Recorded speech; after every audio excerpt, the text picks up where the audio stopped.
여러분 안녕하세요. 이동수입니다. 자, 오늘은 지난 시간에 이어서 그린 뉴딜, 그린 뉴딜, 녹색, 새로운 성장, 딜. 우리 오늘 이런 얘기를 좀 할 건데요. 그린 뉴딜에 앞서서 우리가 간단하게 여러분들한테 제가 과연 이 150년의 우리나라가 아니라 150년의 어떤 세계 경제의 흐름, 산업혁명의 역사에 대해서 간략히 지금 정리를 해보고 왜 그린 뉴딜로 가고 있는지에 대해서 설명을 드리겠습니다. 우리 잘 알다시피 1차 산업혁명, 선생님과 함께 필기를 해줬습니다. 1800년대 후반에 일어났죠. 19세기라고 해서 흔히 말하는 제임스 와트, 토머스 뉴커먼의 증기기관이라고 하는 것이 등장을 합니다. 그럼 이 이전의 시대 사람들은 어떻게 삶을 살았을까요? 조금만 더 우리가 생각을 해보면 사실 그 이전의 사람들은 농사를 짓고 산에 올라가서 먹을 것을 먹기 수렵 이런 생활을 해오던 사람들이었습니다. 그 사람들은 사실 이 당시 살던 사람들은 자연에서 먹을 것을 얻고 자연을 이용해서 자급자족하고 살던 사람들이었어요. 근데 그런 사람들이 어느 날 보니까 영수 아빠는 옷을 잘 만들어, 철수 엄마는 밭에 나가서 작물을 잘 캐와, 이런 각자가 갖고 있는 달란트, 재능이 다르다 보니 A와 B라는 사람들이 만들어내는 결과물을 서로 어떤 그런 기준에 의해서 서로 교환하는 어떤 물물 교환의 형태로 이제 산업이 점점 발전하고 있었는데, 그럼 이렇게 물건을 잘 만드는 사람들끼리 모여서 우리 다 같이 한번 신발을 같이 만들어 볼까? 그러면 신발을 잘 만드는 사람이 잘 모여서 이런 사람들끼리 어떤 공장의 형태를 가지고 이제 공동 생산하는 방식으로 바뀌었습니다. 근데 그런 상황에서 1차 산업혁명이라고 하는 증기기관이 등장하니까 사실 이 사람들이 모여서 일을 할 때, 공장에서 일을 한다고 했을 때 이 사람들이 신발을 만들려고 하면 신발을 만들기 위한 기계들이 있었을 거 아니에요. 실을 뽑거나 어떤 그런 옷감을 만들거나 이런 단순한 형태의 기계가 있었을 텐데, 그 기계를 소나 사람이 직접 자연의 힘, 바람, 물레방아처럼 물 이런 것들에서 기계가 움직였다면 이제 1차 산업혁명 19세기 제임스 와트, 뉴커먼, 이 사람들 영국 기계, 이 기계를 움직일 수 있는 새로운 동력원, 움직일 수 있는 힘, 새로운 동력원이 등장하게 되니까 이제 사람들이 더 이상 이런 자연의 힘을 빌릴 필요 없이 계속 물만 끓이면 돌아가는 기계, 증기기관을 가지고 생산을 계속할 수 있게 되는 겁니다. 그러다 보니까 좋아, 그럼 우리가 공장을 더 크게 짓다, 더 큰 대규모의 공장이 등장하게 되는 거고, 이 공장 안에서 이 증기기관이 회전하면서 증기기관의 에너지에서 사람들이 일을 하는 형태로 점점 발전하게 되는 거죠. 그럼 공장을 주변으로 공장에 있는 생산된 물건들을 외부로 시장으로 공급하는 유통업, 그러면서 이 사람들이 살 수 있는 거주 공간, 그러면서 이게 뭐가 돼요? 도시의 형태로 커지게 되는 겁니다. 그러면은 자연스럽게 1차 산업혁명의 영향에 따라 가지고 공장이 지어지고, 공장에 따라서 도시가 형성되고, 이런 시골에 있었던 사람들이 다 점점 일자리를 찾아서 도시로 들어오게 되는 거죠. 그러면 1차 산업혁명은 증기기관, 그러면 이런 것들이 계속 발전하다 보니까 1차 산업혁명의 증기기관이 과학기술의 발전에 힘입어 가지고 우리가 흔히 말하는 전기 에너지를 드디어 인간이 만들어낼 수 있게 됩니다. 그것이 바로 무엇이었죠? 발전기죠. 영국의 과학자 패러데이라고 하는 사람에 의해서 발전기가 발명이 되고, 발전기와 함께 전기의 힘에 의해서 돌아가는 모터, 또 이제 발전기 전동기가 발명이 됩니다. 증기기관에 대신하는 것들이죠.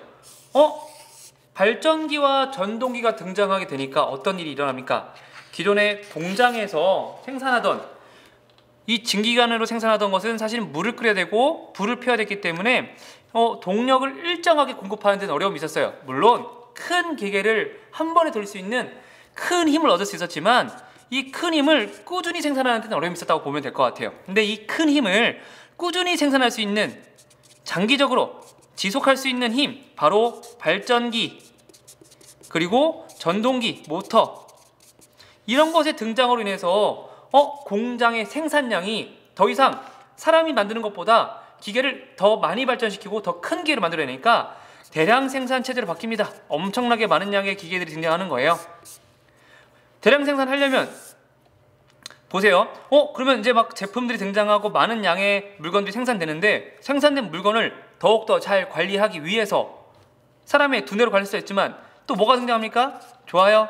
컴퓨터 기술도 발전하게 되고 발명이 되고 인터넷도 등장합니다. 지금 선생님이 과거에 했었던 이야기를 짧게 하기 때문에 여러분들 이 안에 있는 이야기들은 여러분들이 선생님의 다른 강의에서 확인하실 수 있고요. 이렇게 발전기와 전동기, 그 다음에 컴퓨터, 인터넷의 등장이 바로 3차 산업혁명이었던 거죠. 그러면서 사실은 이 발전기와 전동기에 의해서 만들어지는 이 제품들의 양, 특히 2차 산업혁명은 과학기술이 엄청나게 발전하는 시기입니다. 석유화학도 이때서부터 발전하기 시작해요. 그래서 우리가 석유라고 하는 것에서부터 플라스틱을 뽑아내고 석유에서부터 옷감도 만들어내고 석유에서부터 자동차를 움직일 수 있는 내연기관도 만들어내고 석유를 이용한 무수히 많은 제품들과 기술들이 등장하기 시작합니다. 석유, 화석연료죠. 사실은 1차 산업혁명 당시 증기기관은 수증기라고 하는 물, 그 다음에 그 전에는 여러분 잘 알고 있는 풍력발전기, 바람, 풍력발전기는 아니에요. 우리가 네덜란드 가면 풍차라고 하죠. 죄송합니다. 이렇게 바람, 물레방아, 자연의 힘을 이용하던 것들이었는데 에너지원이 자연의 상태였거든요.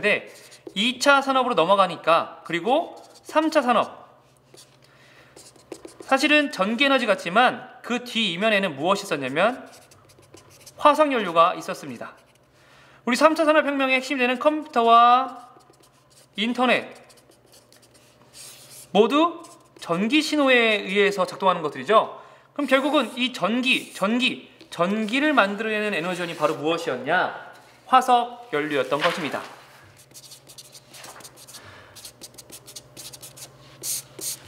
지구상에 묻혀있는 화석연료, 매장량이 점점 부족하다고 하는 이 화석연료에 의해서 사실은 2차, 3차, 그리고 지금 우리가 살고 있는 시기 2020년까지 왔던 거죠. 근데 여러분 잘 생각해 보세요. 자, 우리가 제품을 생산하는 이 공장에서 제품을 만들어내고 제품을 만들기 위해서 필요한 자원들이 있을 거고 자원을 통해서 제품을 생산하면 이 제품은 시장으로 나가게 되고 시장에서 제품을 판매가 되고 판매가 된 돈이 다시 공장으로 들어오고 공장에선 다시 또 자원을 사들이고 자원을 다시 제품을 찍고 파들이고 팔고 사고 이런 일련의 구조인 거예요. 그러니까 결국 우리가 좀 더 다르게 생각하면은 결국 이 공장이라고 하는 것, 제품을 생산하는 이 기업은 더 많은 제품, 더 좋은 제품을 생산하기 위해서는 다양한 자원이 필요했던 거예요. 그럼 대량 생산이라고 하는 것은 사실 그 이전의 사회에서는 자연을 이렇게까지 파괴한 적은 없었습니다. 근데 우리가 대량 생산, 많은 것을 생산하기 위해서는 많은 자원이 필요하겠죠. 근데 그 많은 자원 다 어디에 있죠? 그렇죠. 자연입니다. 쉽게 생각하면 이 종이 한 장을 만들기 위해서는 나무가 필요한 건데 그 나무 여러분 그냥 심는다고 빡 나오나요? 나무 한 그루가 자라기 위해서 종이를 만드는 나무 한 그루가 자라기 위해서는 또 그만큼의 시간이 필요하잖아요. 자연이라고 하는 것은 회복할 수 있는 시간도 필요하고 회복할 수 있는 어떤 일정한 기간이 필요한데 대량 생산이라는 목적 하에 사실 우리가 이것을 무시하고 간과했던 거죠. 그렇다 보니까 지금 어떻게 됩니까? 2차, 3차 산업혁명의 결과로 대량 생산하면서 사실 우리는 물질적인 풍요를 누리고 있지만 펜이 넘쳐나고 종이가 넘쳐나고 옷 입을 게 넘쳐나고 먹을 게 넘쳐나는 물질적인 풍요를 누리고 있지만 그 뒤 이면에는 우리가 알게 모르게 지금까지 자연을 엄청나게 파괴했었을 것이고 그 자연 파괴의 결과, 환경 오염의 결과 우리가 흔히 말하는 기후위기 이런 피해를 지금 누가 입고 있죠? 바로 물질 풍요를 입고 있는 우리가 그 피해의 주인공이 되었습니다. 여기까지는 이해가 되시나요? 왜 우리가 2차, 3차 산업혁명의 결과에 따라서 사실은 계속 성장하고 나라가 발전하고 하다 보니 사람들의 주머니가 두둑해지고 돈도 많아지고 좋은 차 타고 다니고 하다 보니까 좋아, 더 나은 삶, 더 나은 삶, 더 좋은 삶. 우리가 말하는 지금까지 더 좋은 삶은 더 좋은 아파트, 더 좋은 차, 더 좋은 먹거리, 고기를 많이 먹고 이런 것들이었습니다. 근데 이 더 좋은 삶을 추구하다 보니까 자연스럽게 우리는 알게 모르게 자연 파괴와 환경 오염에, 근데 여러분 생각해 보세요. 지금 당장 여러분의 집에 플라스틱 쓰레기가 쌓이고 있나요? 그렇지 않죠? 여러분들은 플라스틱 쓰레기를 그냥 아파트에 있는 배출장에다 모아놓으면 회사에서 가지고 와서 수거해서 어디 공장 가서 땅에 묻거나 아니면은 우리보다 못 사는 나라로 플라스틱 쓰레기를 수출해서 갖다 버립니다. 그러니까 여러분은 당장 눈앞에 플라스틱 쓰레기의 문제, 기후위기, 아무리 비가 많이 오고 아무리 더워도 비가 많이 오면 집에 있으면 되고 더우면 에어컨 틀면 되고 여러분들이 실제로 체감을 못하는 거죠. 근데 우리와 다른 제3세계, 그러니까 개발도상국이라고 하는 나라들, 여러분 필리핀 쓰레기 마을, 아프리카 이런 곳에 거직하다 보면은 자연스럽게 우리가 버린 쓰레기에서 사는 사람들을 볼 수가 있습니다.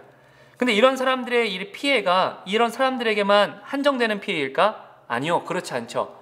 지구는 하나이기 때문에 이제 점차 그 피해가 모든 사람들에게 가고 있는 상황입니다. 자, 그러면 화석연료를 계속 쓰다 보니까 이런 문제가 왔습니다. 자, 여러분 화석연료, 쉽게 말하면은 휘발유, 디젤, 화석연료를 사용하면 가장 큰 문제가 뭘까요? 알고 있죠? 지구온난화입니다. 지구온난화 뭐죠? 지구가 더워지는 거죠. 지구가 더워지니까 남극과 북극의 얼음도 높고 기후이상, 기후위기, 더운 여름이 짧아지고 추운 겨울은 늘어나고, 말을 바꿔볼까? 우리나라는 여름이 들죠? 겨울은 줄고 있고 장마가 길어지고 있고, 그러니까 이렇게 알게 모르게 지구온난화의 피해가 매우 심각해지고 있는데, 그래서 우리는 화석연료의 그 주범인 바로 탄소, 이산화탄소, 이 CO2를 줄일 수밖에 없는 상황이 된 겁니다. 화석연료를 태우면 이산화탄소가 나오고 이산화탄소가 지구온난화의 주범이고 지구온난화는 기후위기를 일으키니까, 그러면 기후위기를 극복하기 위해서는 탄소를 줄여야겠다. 탄소를 줄이려면 결국 뭐다? 화석연료를 사용하지 안 된다. 그럼 화석연료가 뭘까요? 화석연료로 가장 잘 많이 만드는 것, 플라스틱이죠. 그럼 화석연료를 또 가장 많이 배출하는 것, 1위. 공장이 없는 지역, 서울 같은 경우는 주거, 집, 약 발출되는 탄소의 70%가 집에서 나오고요. 2위가 바로 자동차입니다. 이동수단이죠. 우리가 살고 있는 주거환경, 집, 자동차, 집, 주거시설, 건물들, 건물에서 어떻게 화석연료가 나오네요? 여러분, 우리가 쓰고 있는 건물, 지금 이곳, 교실 다 뭘로 들어가죠? 전기에너지에 돌아갑니다. 전기에너지, 우리나라 무엇으로 만드죠? 안타깝게도 화력발전입니다. 물론 원자력 발전도 있고 여러분 흔히 알고 있는 신재생 에너지에 대한 발전도 있지만 이거는 너무 작아요. 우리나라는 화력발전에 의한 전기 생산이 굉장히 높은 나라입니다. 그렇다 보니 자연스럽게 집에서 화석연료를 쓰는, 자동차 화석연료를 쓰는, 이해가 되시나요? 그러면서 우리가 맨날 버리는 생활 쓰레기, 플라스틱, 화석연료를 쓰고 있는, 결국은 화석연료를 가장 많이 쓰고 있는 주체가 누구? 바로 우리입니다. 기업이나 공장도 물론 있겠지만 기업과 공장이 생산한 물건을 우리가 쓰고 있고 우리 집에 사용하고 있고 타고 다니고, 결국 화석연료와 CO2, 지구온난화의 주범 누구? 바로 우리입니다. 그래서 우리는 지구온난화를 해결할 수밖에 없습니다. 대부분의 국가들, 세계들 사실 넷 제로라고 해서 이렇게 탄소를 배출할 수밖에 없는데, 왜요? 전기 갑자기 안 쓸 수 있나요? 자동차 안 탈 수 있나요? 탄소를 배출할 수밖에 없습니다. 아직은. 우리가 일상생활을 하면서 배출하는 탄소 배출의 양과 자연이 탄소를 흡수할 수 있는 자연이 탄소를 흡수한다? 자연에 무엇이 탄소를 흡수할까요? 나무나 해양 이런 것들이 다 탄소를 흡수하는데 자연에서 흡수할 수 있는 양과 인간이 인위적으로 만들어내는 탄소의 배출의 양을 뺐을 때 0, 안정적인 상태, 제로, 넷제로, 넷 지구라는 그물 안에서 지구라는 이 환경 안에서 만들어진 탄소와 흡수하는 탄소가 0을 이루는 평형 상태를 만들자. 언제까지? 2050년까지. 이게 전 세계의 공동 목표이고 이것을 위해서 많은 나라들이 지금 새로운 산업 구조를 만들어가고 있는 겁니다. 그것이 바로 여러분 그린 뉴딜인 겁니다. 그린 뉴딜. 자, 보세요. 하나만 예를 들어 볼게요. 자, 화력 발전. 그린 뉴딜에 해당될까요? 화력 발전 탄소 만들어내는데 탄소를 이렇게 많이 만들어내는데 해당될까요? 그럼 화력 발전 전기 안 만들어요? 뭘로 만들어요?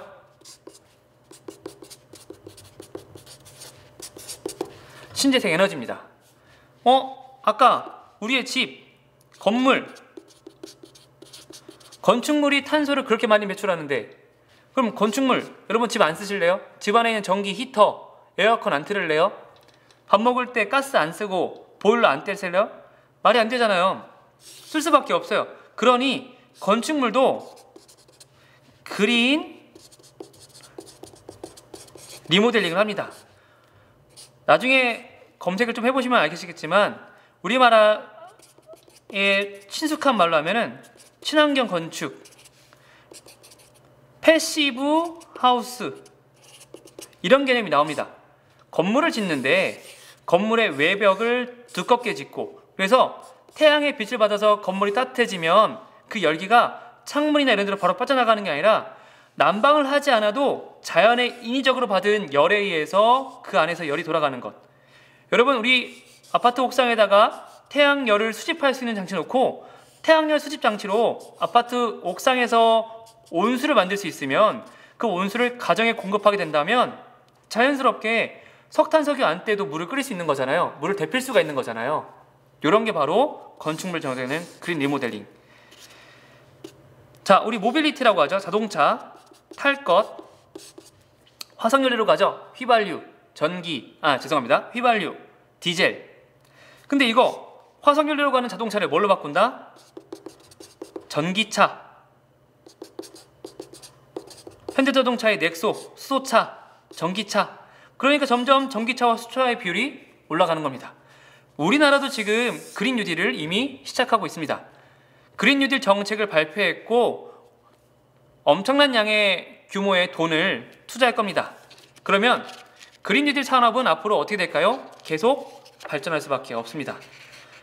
내용을 한 번만 더 정리해 보겠습니다. 그린 뉴딜이라는 것을 오늘 용어를 한번 찾아보실 건데요. 자, 우리가 이제 지금까지 2020년까지 살아오는 동안 우리는 사실은 2차 산업혁명의 영향에 따른 삶을 살았던 거예요. 물론 3차 산업혁명, 컴퓨터와 인터넷이 등장하긴 했지만 컴퓨터와 인터넷은 2차 산업혁명의 결과로 만들어진 자동차, 그 외 다양한 제품들을 조금 더 소비자에게 잘 판매하기 위한 수단이었던 거고 방법이었어요. 왜냐하면 컴퓨터와 인터넷이기 때문에. 그럼 2020년까지 2차 산업혁명의 결과로 살아온 우리 2차 산업혁명의 주요 에너지원 화석연료였죠. 이 화석연료가 남긴 게 뭐였죠? 지구온난화, 환경오염, 기후위기였습니다.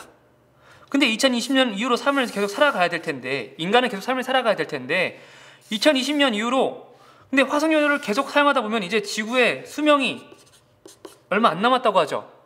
자원이 이제 없고 그러다 보니까 인간이 계속 살아가야 되는데 인간의 삶은 계속돼야 되는데 우리가 살아가는 삶, 경제는 계속 돌아가야 되는데 경제를 계속 돌리면서 지구를 지킬 수 있는 방법이 무엇일까? 그것이 바로 그린 뉴딜입니다. 화석연료의 사용을 어떻게 하다? 줄이자. 화석연료, 탄소 배출 줄이자. 탄소 배출은 줄이면서 기존에 우리가 쓰던 자동차, 친환경 자동차 바꾸자. 전기차, 수소차 늘리자. 자, 건축물, 자, 플라스틱 용기들, 플라스틱 제품들 다 줄이자, 바꾸자, 대체하자.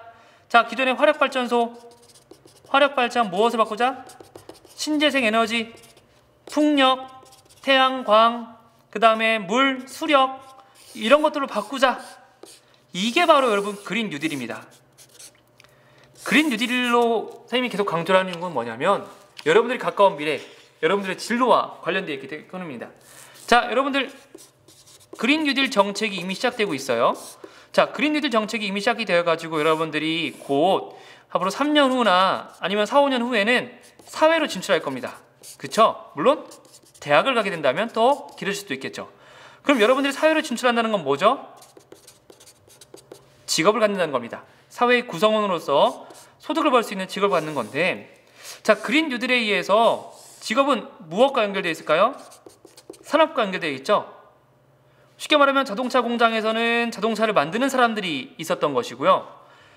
컴퓨터 공장에서는 컴퓨터를 만드는 사람, 스마트폰 공장에서는 스마트폰 만드는 사람, 이런 사람들이 있었던 것이고, 이런 사람들이 결국은 직업인데, 기존의 이런 2차 산업혁명의 결과에 따른 산업의 구조들, 공장들이 점차 그린 뉴딜로 바뀌는데, 그럼 여러분들은 대학에서 나는 자동차과에 취업할 거야. 자, 자동차는 화석연료로 가지 내연기관에 대해서 열심히 공부할 거야.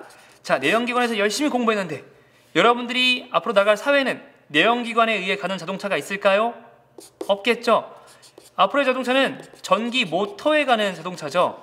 그럼 오히려 내연기관보다는 전기 모터, 전기를 충전할 수 있는 이 배터리, 전기 배터리 분야를 더 많이 공부하게 된다면 그린 뉴딜 정책과 맞물려 가지고 우리 사회가 계속 이쪽으로 돈도 투자하고, 우리가 흔히 R&D라고 하는 기술 발전과 이런 것들이 계속 모일 건데, 그럼 이렇게 기존의 내연기관을 공부하는 게 아니라 전기 배터리를 공부할 수 있는 분야로 가야지 자연스럽게 여러분들도 더 좋은 직업도 얻을 것이고, 그렇기 때문에 우리가 사실 이 부분을 관심 있게 보셔야 됩니다.